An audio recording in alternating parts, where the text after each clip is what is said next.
Welcome to the Game Breakers podcast, where we look to bring you tips, insights and experience from the world of sport. My name is Rob Minichiello, and today I'm joined as always by my co-host Danny Wilson. But today we are joined by former Italian international Sydney Rooster, South Sydney Rabbitoh, and most notably Gold Coast Titans and Hull FC player Mark Minichiello. Thank you for joining us, Mark. No worries, guys. Good to be with you. Thanks, Mark. Good to see you. Really good to see you again after going home and leaving Hull and getting back to a sunnier climate. It's great to see you, mate. Yeah, you too, Danny. You're all doing well, I hope. Yeah, we're hopefully coming out the other end of this. I think you're a bit in front of us with the corona and coming out the other end. We're coming there now. Yeah, we certainly are. Getting back to normal, hopefully. Fingers crossed. So I'll kick things off. Ultimately, like I say, what we're looking for within these podcasts is getting to know the person behind the player. So sort of kicking us off is, can you sum up Mark Minichiello? So as a father, a brother, husband, a player, how would you describe yourself? That's a good question because I guess people don't really think too deeply about that. But I guess I am a family guy at heart. I've got 4 boys and a beautiful wife that I make sure that I am a living example of what I want my boys to be and how to treat people and the love to show to women and everyone at large, I guess. But so I definitely am a family guy. But I think I'm sort of on a bit of a journey that to experience life to its fullest. And I've done loads of research into how you can optimize yourself physically, mentally, spiritually, and I think I'm still on that journey. And how can I continue to grow and evolve and move forward and be a better person and share knowledge and information. So that's sort of the journey I'm on, I guess. That's just listening to that. It's very interesting. I think a lot of us just probably let time pass us by. They try and be the best you can be in its basic terms. And maybe you'll do a bit of exercise, you go to the gym, and you'll eat as best you feel like you can. Can you just share some insights into what that looks like for you, though, when you're doing research in the area and the topics you're touching on? Yeah, for sure. I guess when firstly we're not just a physical being. We're spiritual, emotional, and physical. We're a 3 sort of plane being, and I guess people get stuck on the physical side and think that this is the only part of you or life. But I sort of think there's a deeper and more meaningful side to life and the questions that I guess need to be asked about why we're here.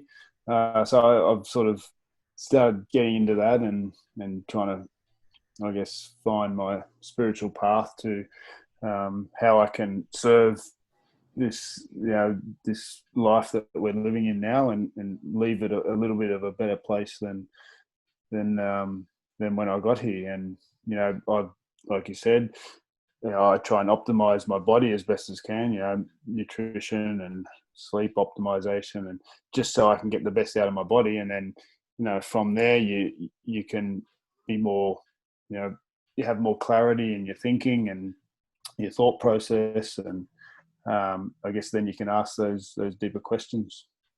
Can you notice benefits to that change? I mean, obviously, I'm assuming you didn't just start out like that on your career as maybe a 16-year-old boy. Have you noticed how the feeling changed as you started to deeper into those areas?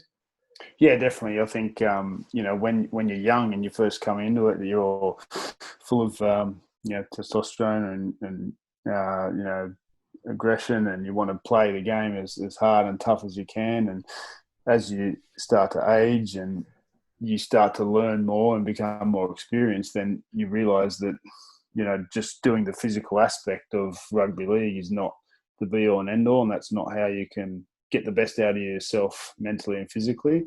You have to start touching on your lifestyle principles and practices, and are you getting enough sleep so your body can recover? Are you fueling your body, with nutrient dense food so you can recover and get the best out of what we've been given? And that journey definitely didn't start like you said at the start.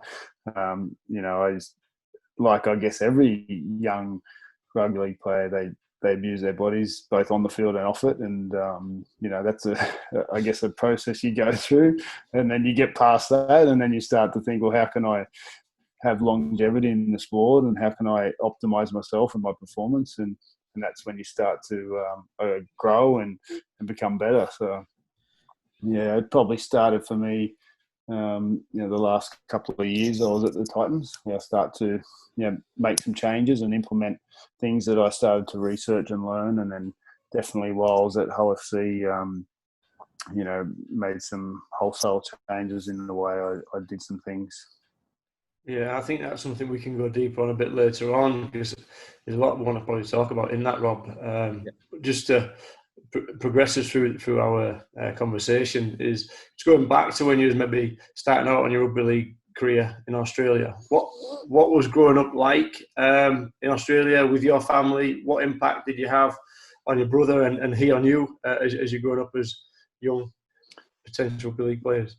Yeah. Well, we grew up on 5 acres out in the southwest of Sydney, which was a great upbringing. My parents gave my brother and my sister and I, the best that they could, and it was a great childhood growing up on land. We had cows and chickens, and Dad grew his vegetables, and we always got involved in that, and we'd be on the axe and the splitter chopping timber, and from a very young age, and I guess that sort of instills a bit of a work ethic in the way you go about things, and that was something Dad always instilled in us, that you make sure you work hard and do things right the first time. And so then we grew up on that, but Dad made goalposts in the backyard where me and Anthony would kick around. So I started playing when I was 6 years old. So I think I probably influenced Anthony to join the game, because he didn't start till he was 10. So I just was hitting around with mates and joined. He was doing gymnastics at the time, and then I think saw the light, saw me, and I influenced him a little bit to get involved. And then we sort of progressed from there, and he went on to sign at the Roosters, and later on, obviously he was a big influence on my career as well. Just having I was always very good as a young player, and he probably wasn't, I guess, as well recognised in junior rugby, but when I saw him kick on, that really inspired me to say, I can do this as well. And some of the injuries he overcame, to then go on and play Origin again, and was a big influence in my career for sure. Great. Just obviously now you are back home, and I know we had a bit of a conversation just before starting this, but how are you spending your time now, and what does your typical day of work look like compared to obviously the full time big as a rugby league? Well, it's somewhat different. Being a rugby league player for 20 years, being told when to turn up, and when you got to train, when you got to rest, when you got to pretty much do everything. A really structured type lifestyle. As great as that was, it's completely on the other side now. You got to, you pretty much need to self-motivate yourself to get up and do the things that's required to live how you want to live. And so adjusting to that is not an easy obstacle. It's I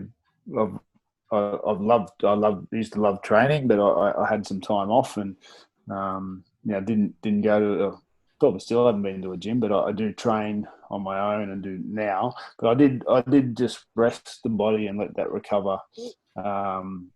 but then you start to feel like, it's time that you got to get moving again, and you sort of lose that motivation when you don't do it all the time. So you sort of got to kick yourself back in the gear. And so now I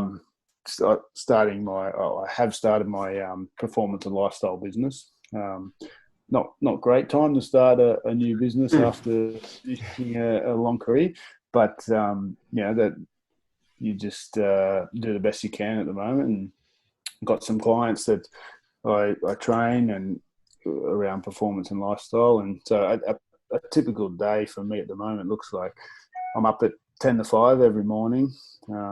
First client I train is at 5:15 in the morning, which is still dark at the moment. I like to train outdoors in the fresh air and watch the sunrise as we train on the beach. And that works really well for me and certain clients.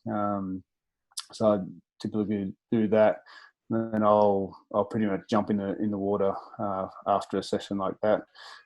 It's a great way to start the day, see the sunrise and get in the water. I missed it for 5.5 years over in England, so I definitely won't ever take that for granted. I think the lifestyle that I get to live here on the Gold Coast is something that I probably took for granted.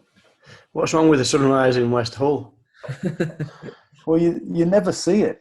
I certainly won't be jumping in the water either. You probably 2 weeks a year you see the sun. But not to say that I didn't enjoy my time there, but I'm one that really likes the sun and the beach, and so yeah. When you're talking, motivation and training. What better way to motivate yourself to train than train on the beach in the sunrise? That's unbelievable. Yeah, exactly right. It's if you can't really motivate yourself to get out there and train and watch the sunrise and get in the water, then you need to take a deeper look, I guess, at what what your values and goals are in life and what you want to achieve, really. So, so I start the day that way. I'll then come home and see the boys off to school. I'll then do a little bit of movement-based exercise myself, just to keep my body going. And so I'll do an hour, a little bit of, it depends on the day. I'll do some movement, mobility, some band work, core, just make sure I'm keeping my body functional, strong in functional positions is the way I like to train now. And then I'll typically, depending on how I feel, I might, every day I'll probably do an intermittent fast. So I'll eat breakfast some days at 10 o'clock, or, if I'm feeling all right, if I don't want to eat, I'll just eat 2 meals a day, lunch and dinner. All depends on how I'm feeling. I'm not rigid with that. I just know the benefits of fasting and how good it is, to do for your body and recovery. Yeah, I was going to, with that, because it was scratching the back of my head as you were talking earlier about, obviously, injuries that you probably suffered. I know you've suffered, and Anthony suffered as well. He said he recovered from it. I know I was speaking to you last year. You did a 7-day fast because I think it was a knee cartilage or something you wanted to help recover. Just talk to us about the benefits of fasting or impact of diet on recovery of injury. Yeah, definitely huge benefits. Both nutrition, the nutrition we eat for recovery and for optimizing your body. But there's loads of research around intermittent fasting and fasting with, down-regulating inflammation in the body, up-regulating growth hormone and testosterone. The fact that autophagy happens after a certain amount of time of fasting, which is the body killing off damaged cells and then which stimulates growth hormone and new cells to grow and repair the body. Apart from that, you're giving your digestive system a time to recover. Most people like to graze throughout the day. Start by eating early, straight as soon as they get up, and they pretty much eat for 16 hours throughout the day. Your body never gets a chance to recover especially with the types of foods they're eating. It upregulates all the other inflammation. There's lots that we can go into, but giving your body a break, killing off some cells, getting a boost of testosterone and growth hormone, and down-regulating inflammation in the body is some of the main factors. And that's probably reflective in the length of career you've had. Just going back to the early stages of your NRL career at Roosters, South, and then obviously up until becoming a fan's favourite at Gold Coast and getting to the Premier finals a couple of years there. Do you just want to kind of talk through that journey and the experience you had as a young player? Yeah, well, I followed my brother over to the Roosters when he got signed at 16.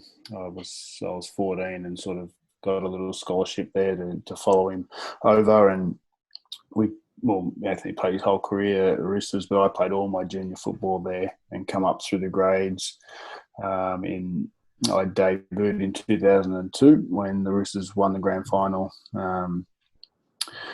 They had a quality side there, from 2000 to 2005 or whatever it was, like a high quality team.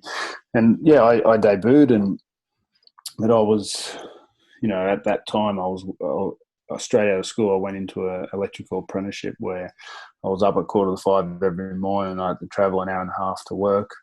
I'd work all day. I'd go straight to training. I'd train. I'd travel an hour and a bit home. It was like a round trip. And, looking back at it now, I was full of inflammation, probably wasn't getting enough sleep. I was pushing my body pretty hard, physically at work, and then, trying to grow and improve as a rugby league player. It was some difficult times, and I did go through some injuries early on before I debuted at the Roosters that probably could have stopped me from ever playing. I had some chronic hip issues. I already had a shoulder reconstruction. This was all before I even played first grade. So now that I look back on it and know what I know now, it was probably, my diet probably wasn't right.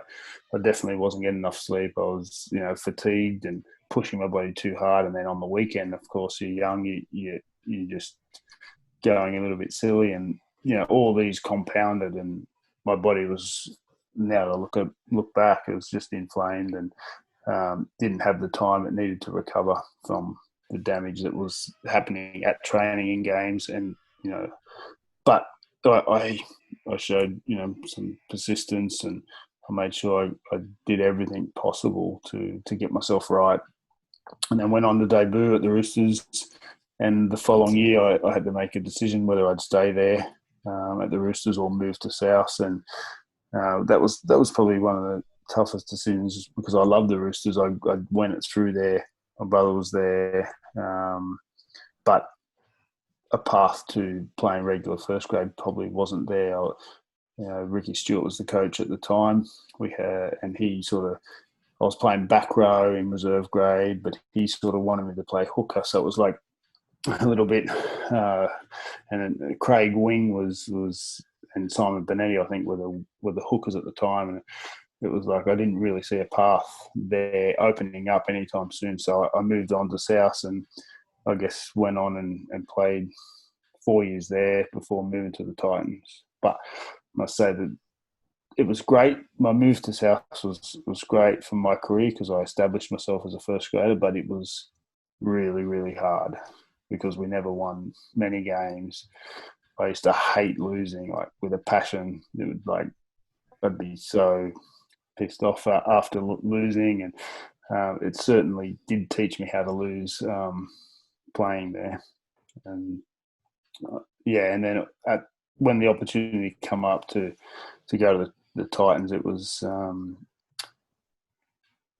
I thought, I'm not moving away from Sydney. My whole life's here. We grew up here. I sort of shut the door on it straight away. But Cardi was the coach. He was my reserve grade coach at the Roosters, and they persisted and said, "No, you got to come up and have a look." And when I eventually made the decision to move away from South after like having a chat with my family, my brother, just getting as much information and opinions as I could. I felt it was probably the right move for my career, and now I look back at it, it definitely was. Yeah.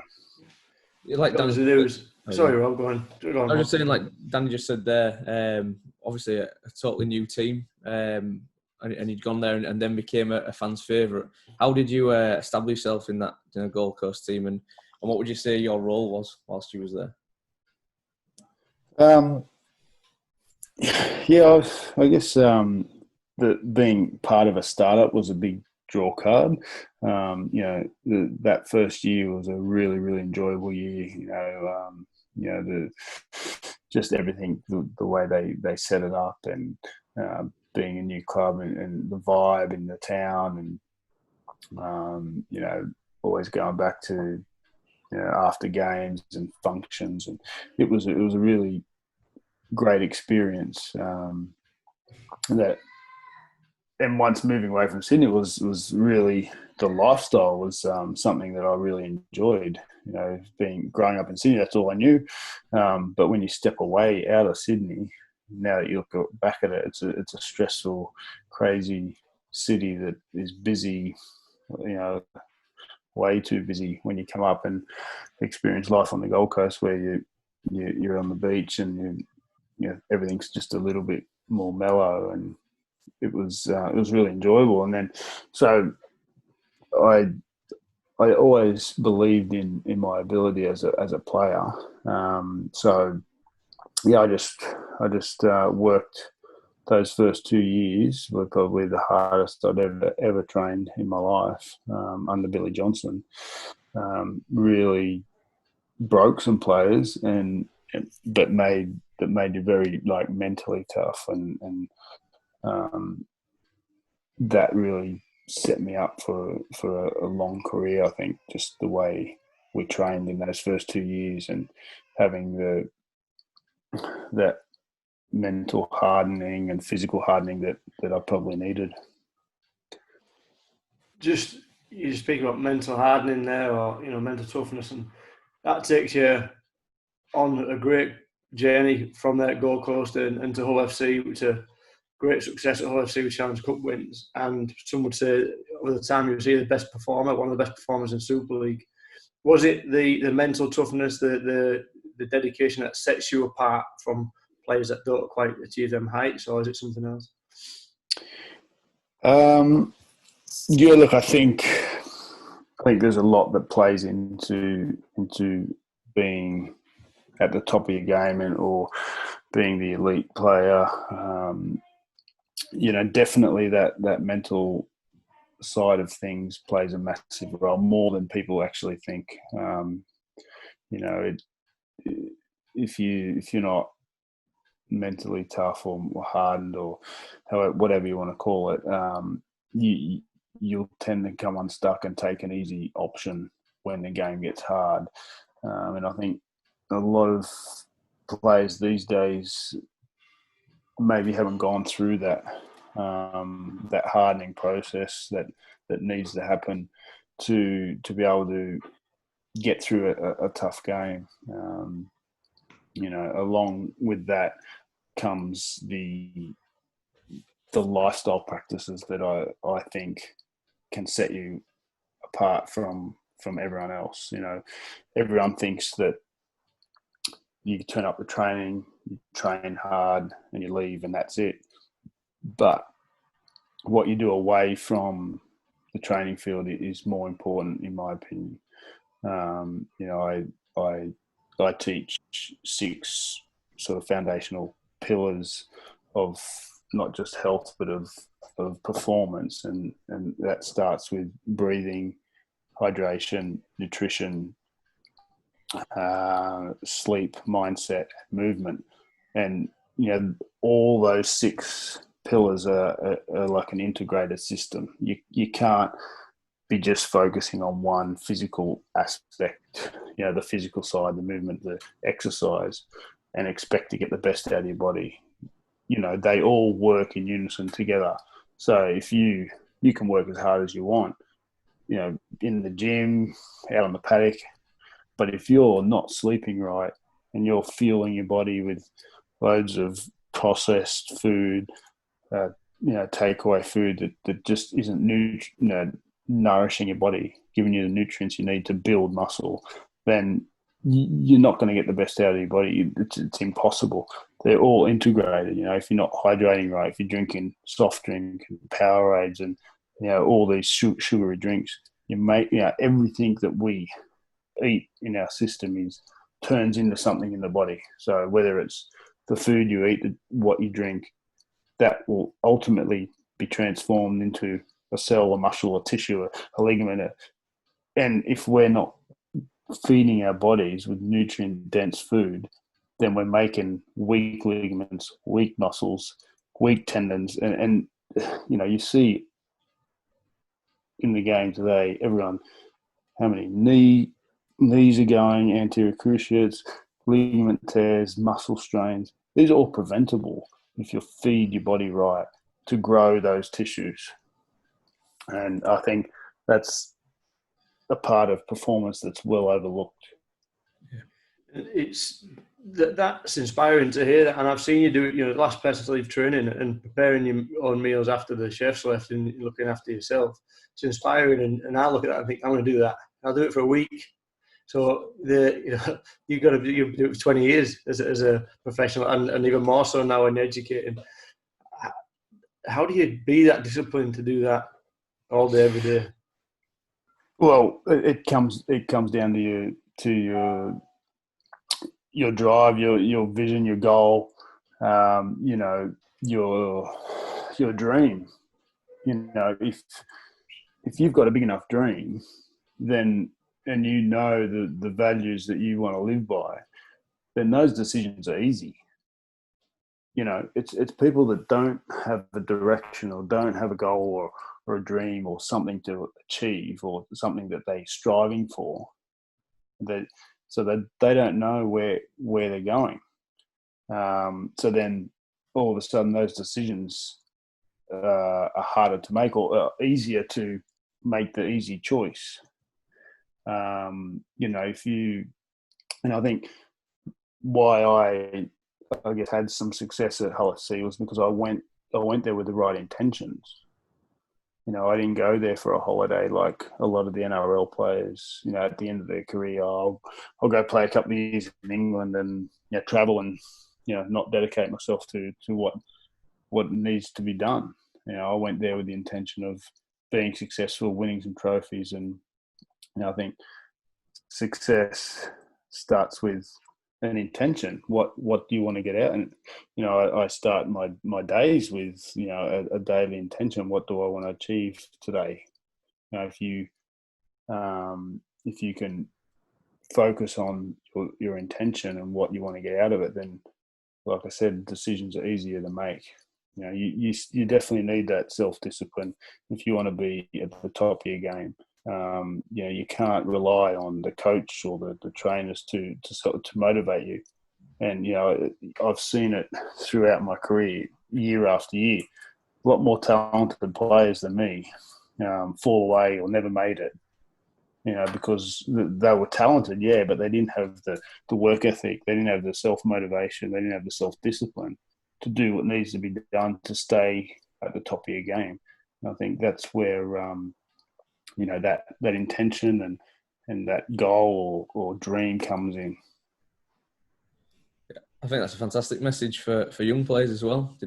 Young players that listen to this, and just going back to, like, say, the work that you are doing, that biohacking, if you like, and some great work out there like Ben Greenfield and Dave Asprey, and it's starting to infiltrate. Still don't think you see, or I certainly haven't seen anybody do the same as what you do, and that's in professional sport where you are as an athlete and you are having to look after your body. So is that something that you wish you'd done earlier, and obviously that's the message you're trying to get into young players now? I guess so. I think every player has to go on their own journey to get to a certain point, but and it took me a little while to get there, but because I've been there now and I know the effects of of all this and what it can have on your longevity, then that's why I'm trying to, show younger players, show current players that if you implement this now, you're going to put on 5 years onto your career. You know what I mean? And whether that's whether they're motivated by dollars or a longer career, then you look at it, you put in the work here, outside of what you do at training, then you're going to give yourself longevity. I have no doubt about that. I'm living proof of that. So I'm trying to share it, and like you said, you mentioned Ben Greenfields and Dave Asprey, and there's loads of others that doing good work, trying to put out really good information around optimizing the body for performance, and that's what it is. I think you got to look beyond what's done at training now. If you want to be the best, you have to incorporate nutrition. You have to incorporate better recovery practices. You have to incorporate prioritizing your sleep. Are you breathing right? 90% of people breathe with an inverted breathing pattern. They don't know how to breathe into their bellies, which oxygenates the body, helps your heart, pump blood more efficiently. So all these things, when you stack them on each other, you're not getting 1-2% gains. You're getting 10-15% gains on where you were. And that's what the point I'm trying to get across is. You can't just do one. You have to look at all 6 pillars that I like to teach in the way I perform, and you will get better results. There's no doubt about it. Outstanding. I was just trying to think about my breathing when you was doing that, and then I fell off my chair. I have to read around that. You touched on a few, people. Obviously, Rob mentioned there. You're a well-read individual. Any more books or things you read or listened to that helped shape you as a person or professional that you can give, so people can follow that? Yeah, definitely. Thank you. In terms of, I guess, for me, my parents were a big influence on me as a person, with the way, work ethic and, doing things right the first time, and just instilling that into me from day one. And, I'm very grateful that I've been given that gift from them. But in terms of mentors and people I look to for information, and Paul Chek's a big influence on me. When it comes to holistic performance and lifestyle, I think his teachings, he's probably been at the forefront of the performance game for the last 30 years. And I undertake some study under his programs, and he's very well rounded in all areas of life, which is great. So I'd check him out, Paul Chek, CHEK. Who else? For nutrition advice, I'd definitely check out the Western A. Price Foundation. That's probably the most well-rounded, wholesome nutrition approach that I think is probably is a lot along the lines that I follow. It's all based on wholesome, whole food, nourishing your body. Debunks a lot of the so-called mainstream media diets out there. So he's got some great work. That's the Western A. Price Foundation. I'll definitely check that out. For mindset, energetics, and I guess like spirituality, Dr. Joe Dispenza, I think, is at the forefront of how the mind works and how your thoughts create your reality, and really showing with science how your thoughts can create things, and that touches on like quantum physics, but his work's amazing, unbelievable. If you want to check those guys out, I think that gives you a pretty much a well-rounded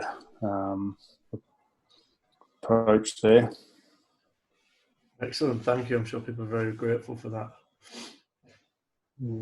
Yeah, it's they're people I sort of look to, and books I read and research, and I think all of those guys are at the top of their fields from in my belief anyway. You've obviously mentioned there, the pillars that you're working under, and I know you've been doing some work before it got stopped by this COVID situation, with the Titans. Just in terms of player development, what do you think makes an elite player? Yeah, that's a good question. When we're talking about player development, I think one, they got to have the work ethic to want to improve. They have to be somewhat self-motivated and have a dream or a goal to want to put that work in to get there. They got to have that drive. If I was in player development today, looking at young talent, I would take a hardworking, coachable player over a talented player any day of the week, because you can coach a player to be good. Yeah, the talented player is got natural talent, but if he doesn't want to work hard and put in the work, then they're not gonna give you what you need long term. So, for young players out there, how coachable are you? Because no one knows everything. You need to be coachable, and no coach wants to knock their head against the wall every time they need to speak to you. So be open to opinions, but be open to negativity or feedback, and take that as a learning curve rather than as negative feedback. I think that's something that I've always done throughout my career, is made sure that any feedback, whether good or bad, is something that's going to you're going to take the outcome out of that and work to be better and learn from it. So work. They just have to be willing to put the work in. There's some attributes that I would look for. Outstanding. I think, like I say, it's a great message for everybody, with young players. So cheers for that. Yeah, no worries. But in terms of the Titans and my role there, I guess that Justin was open enough to get me on board there, and so I could help implement these 6 pillars and start to educate the current players on why you need to incorporate this. If you look at the best athletes in the world, like I'm talking, your Tom Brady's and your Djokovic's and those type of athletes, they're all doing this, and they've been at the top of the game for years. It's no secret that they're at the top of the game, because you look at, they are doing all the diet, they are looking after their bodies and doing the right things. So you look to the best athletes in the world. If they're doing it, then it's going to start to filter down. But I was lucky enough to try and help out there until all this hit, which hopefully we can get back up and running, and we can keep pushing forward and helping them out and just educating the guys so they can make better choices. That was, I wasn't trying to push anything. It was me giving my knowledge about each individual pillar and how I think they could optimize themselves away from what they're doing at training, and then they can make the better choice for themselves. What's the Sure. sort of reception been like from the players with the message? She's Yeah, yeah, it was good. It was there's always players that are a little bit more closed off, but there are a lot that are open to some of the concepts and some of the knowledge that I was putting forward. Some of it's a little bit of left of centre, and you've got to have a bit of an open mind. But they were very receptive to it. So hopefully we can get back in there and keep pushing forward with that. fantastic. Standard. I'm sure a lot will take things from that, and they should do. Even if you can impact on 3 or 4 people in a room that go and have great careers, that's well worth it.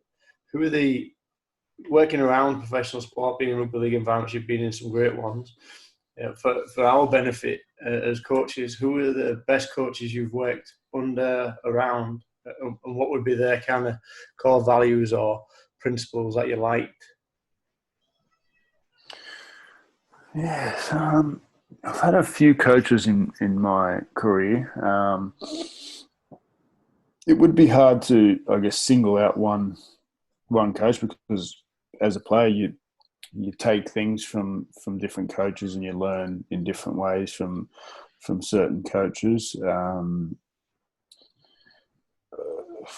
If you don't want to single anybody out, give us an attribute that you like in a coach. If you don't want to upset anybody, I think for any coach or any leader, that they need to lead by example.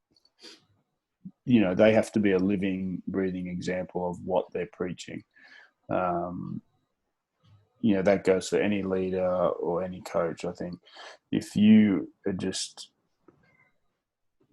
spitting verbal diarrhea out, or you're trying to preach something but you are doing the opposite to that, you're going to get sniffed out that quick, that and you lose the respect of the players, and you lose the players straight away. So even with my coaching now, you have to live and breathe it before you can teach it. And I think there have been some coaches that have done that, and there has been some coaches that haven't. I think they got Rads and last year at Hull C definitely had very good work ethic, and were there, doing the best to implement what their knowledge, and I really enjoyed my time under those two, because they were very knowledgeable and they worked hard, and some other coaches I've had back here would turn up after we would, and it was, you can tell the difference between someone that lives it and someone that's just there to do a job. We're just so this is a question that we've asked everybody, and I know in so much as a coaching point of view, you're not doing it at the moment, but what would you say is the best activity or the one that you used to enjoy the most as a player? So whether it be a drill or an activity that as a player just got you going. For me, I always enjoyed the gym. For me, I just liked being in the gym. But I guess when you're outside, I hate it. I was never a runner. I never liked running. But what I did enjoy was competitive games. Because I was very competitive, especially when I was younger. I refused to lose. I'd never want to lose anything, whether that be a game of cards or a board game, or out on the field. There was just, I hated losing. So that competitive, whenever there was a competitive game, it sort of took me to another place, and you went that little bit harder. So whether that be any type of game, it was I much preferred to do those conditioning type games in training than mindless running around the grid that I hated with a passion, but did just because you had to. Most people will agree with that, won't they? Yeah. I also liked, the hand-eye coordination stuff that we're doing towards the back end of my career at Hull FC. It was, real low-key sessions, but, you can have a laugh and a joke and work on hand-eye coordination and little skill type things like that. I think is sometimes overlooked. Trying to drive home the big picture of structure and that, and you can sometimes not work on those those core skills that you need. Agreed. For community coaches out there, maybe one-man band, have 20, 30 kids that they're coaching each week, and you touched on that, you like gym, and obviously that's a big part of rugby league. A lot of these community coaches would assume that you can't do gym on a field, but you touched on yourself at the minute you're doing like a lot of stuff on functional movements. You can do movements up on the field and things, couldn't you, to make you stronger? Definitely. Like I said, I haven't been in the gym since I retired, and the amount of functional training that you can get, I believe, is a much better way to train.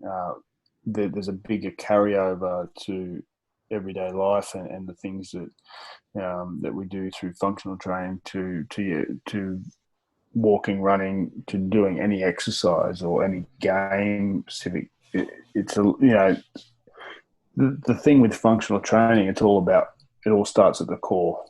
So when you're in a gym laying on a bench press, your core's not engaged because the stable bench is your stability.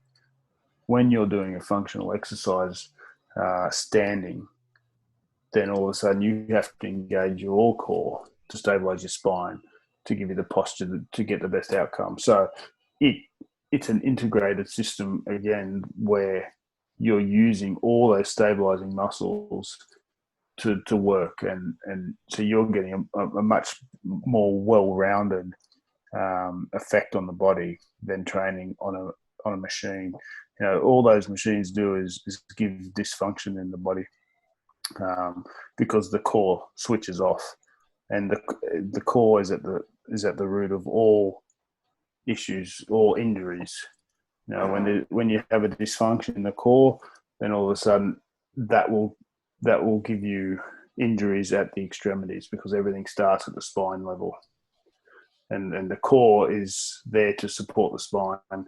So if you've got an injury with your knee, then I would look at your core first, and we'll start from there and stabilize your hips and your spine, and then you will correct the body from there. So training outdoor for me is on Swiss balls, on using resistance bands, using body weight type movements. Is a much better way to train. Excellent, thank you. The last sitting up then. Sitting up, that's hard work in itself. I'm sitting on my Swiss ball right now. This is my office chair, the Swiss ball. Yeah, me too.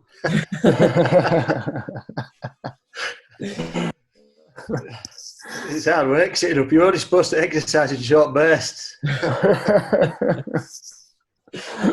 But that's what for just on training for, I guess, every day. I'm not talking performance based here, like for the performance athlete. I'm talking for the regular person here. People think that they've got to get out there and go for a run and do this long aerobic type fitness, when all they need to do is move, get moving. You don't need to flog the body to get an outcome that you need. If you eat right, sleep right, and then just do some low level movement based exercises, that's enough to energize the body and get your metabolism going enough to lose weight or whatever your goal is. People get so strung up on every session needs to be a full-on session where they're breathing, their heart rate's going, but all that does is just upregulate the inflammation in the body. And if they're not recovering enough, and if they're not fuel in the body with nutrient-dense food, then all of a sudden they're just going to be inflamed, and the stress level on their body, the cortisol spikes, and then once they've got chronic cortisol in the body, you can't recover. And then they're on a downward spiral, and then all of a sudden you'll drop into adrenal fatigue, and then before you know it, you've got a chronic disease that is preventable through just being smarter with what you eat, how you sleep, and how you move, and not flogging your body. Outstanding. Great words. And now Rob's just going to go sit in the garden and wave his arms about. The last question, just to kind of round this off, would be, again, what we've asked everybody is, if you could ask any player, coach, past or present, and again, it doesn't have to be in rugby league, you've already touched on some athletes in different sports, you could ask them any question, what would that question be, and why would you want to ask it? I thought about this. So it doesn't have to be rugby league, eh? No, it could be anything.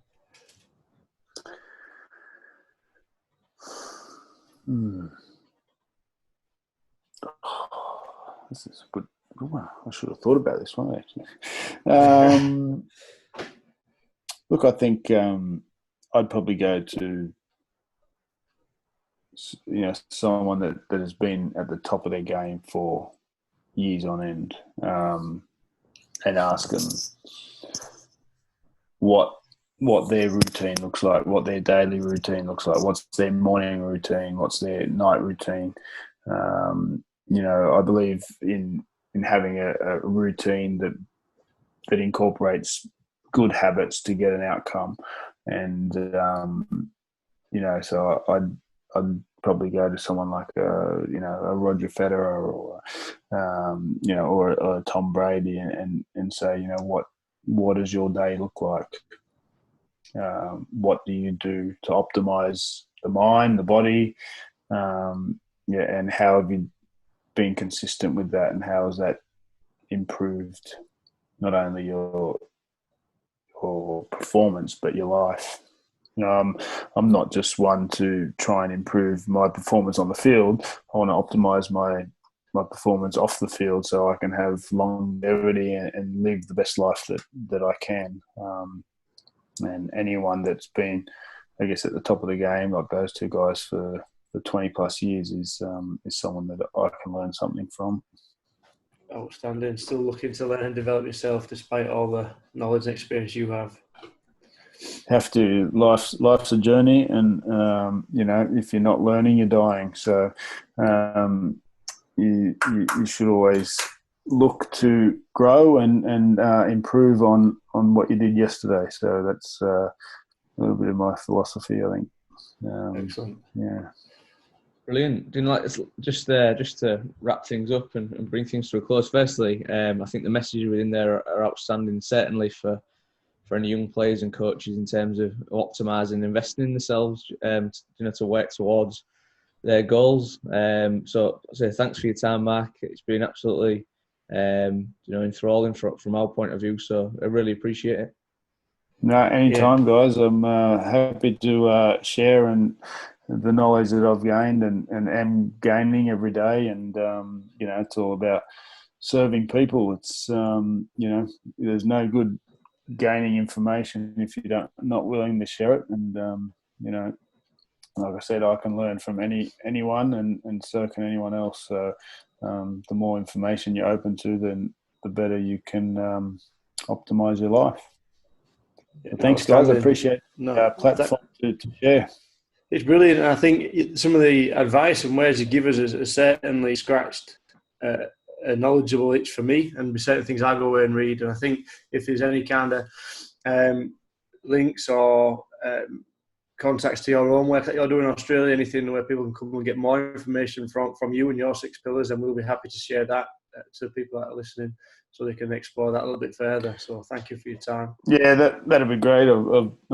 I've got a website up there that will be getting redone, but it does have my 6 pillars and the programs that I'm designing and have up online at the moment. So I'll pass that on to you, and you can put that out and I'm working online, doing some health and lifestyle coaching online, so that can all be over Zoom and training programs are all interface type system with video logs that they can all have access to.